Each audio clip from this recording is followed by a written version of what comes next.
Nasabi po nyo na itong si Christine ay halos nationwide na posibleng maapektuhan.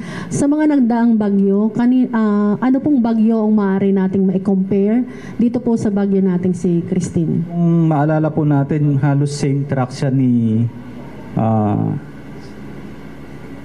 Lawin, Tropical Storm Lawin noong 2012. So, yun po yung halos sa similar track niya na tumama rin dito sa may Northern Luzon.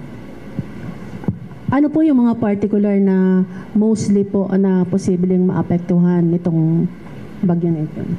Yung pong mga ni-raise natin sa warning signal kanina, yung Northern Luzon, mostly kasama na rin yung some part ng Bicol region. So sa ngayon, ino-observe natin kung ano yung magiging prevailing movement talaga niya.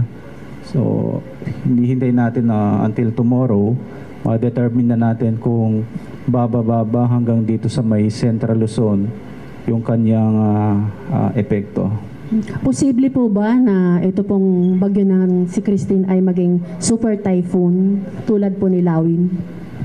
Well, yung super typhoon, di natin naalis yung possibility kasi usually kapag magating end of the year na, nagkakaroon talaga ng mga super typhoon na category. So, mas may chance pa rin po yung ganun scenario.